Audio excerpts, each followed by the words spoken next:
جناب ہود علیہ السلام۔ طوفان نوح کے بعد اللہ نے اس دنیا کو پھر سے آباد کیا۔ نوح علیہ السلام کے 3 فرزند تھے۔ طوفان کے بعد نوح علیہ السلام نے اپنے تینوں فرزند کو دنیا کے مختلف شہروں میں بھیج دیا تاکہ دنیا پھر سے آباد ہو۔ دنیا پھر سے آباد ہوئی نوح علیہ السلام کے وارثوں سے۔ نوح علیہ السلام کے پوتے اور کئی پر پوتوں سے یہ دنیا پھر سے بس گئی۔ ان میں سے کئی یمن میں بس گئے۔ ان لوگوں کو عاد کہا جاتا تھا۔ یہ لوگ بہت محنتی تھے۔ قوم عاد عمارت بنانے میں مہارت رکھتی تھی۔ قوم عاد اس وقت کی سپر پاور تھی۔ یہ لوگ بت پرستی کیا کرتے تھے۔ اللہ نے ان لوگوں کی ہدایت کے لیے ہود علیہ السلام کو بھیجا۔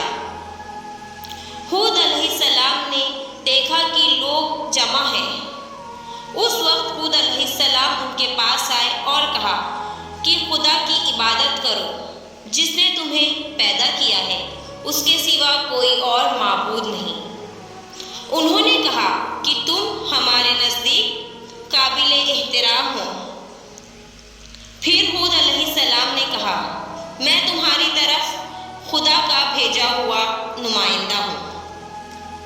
پھر قوم عاد نے کہا ہم تمہیں سچا مانتے ہیں۔ ہود علیہ السلام نے کہا کہ میں خدا کی طرف سے بھیجا گیا پیغمبر ہوں۔ پھر وہ آپ کی طرف دوڑے اور آپ کا گلا دبایا اور اتنا دبایا کہ آپ بے ہوش ہو گئے۔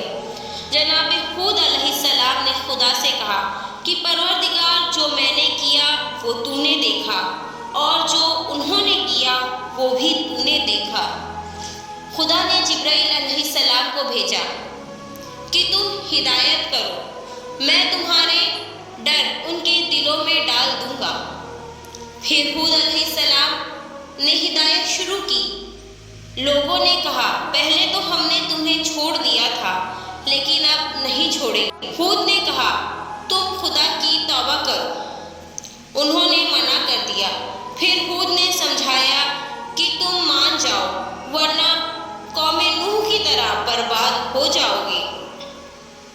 قوم عاد نے کہا ان کا خدا کمزور تھا لیکن ہمارا خدا طاقتور ہے۔ قوم عاد اس وقت کے سب سے لمبے چوڑے انسان ہوا کرتے تھے۔ کئی سال لوگوں کو انہوں نے ہدایت دی، خدا کی طرف دعوت دی، خدا کی وحدانیت کا اعلان کیا، لیکن قوم عاد نہ مانی۔ اللہ نے وحی بھیجی ہود میں ان پر بارش بند کر رہا ہوں۔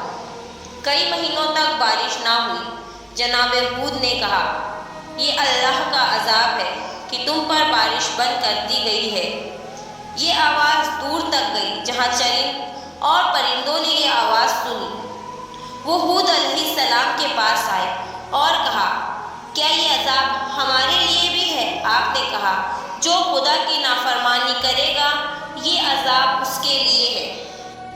لوگوں کو جناب ہود نے بہت سمجھایا لیکن وہ نہ مانے۔ اللہ نے بارش بند کر دی لیکن ان پر ذرا برابر بھی اثر نہ ہوا۔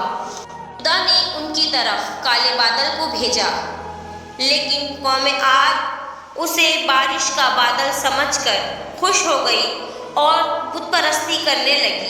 جناب ہود علیہ السلام نے انہیں بہت سمجھایا کہ یہ بت پرستی بند کر دو، خدا وحدہ لا شریک ہے، لیکن وہ نہ مانے۔ خدا نے ہود علیہ السلام سے کہا کہ تم اپنے پیروکاروں کو لے کر یہاں سے نکل جاؤ۔ جناب ہود چرند پرند اور اپنے ماننے والوں کے ساتھ وہاں سے نکل گئے۔ یہاں جناب ہود علیہ السلام کا نکلنا تھا کہ وہ کالے بادل گرجے اور ایسے برسے کہ لوگ تباہ و برباد ہو گئے۔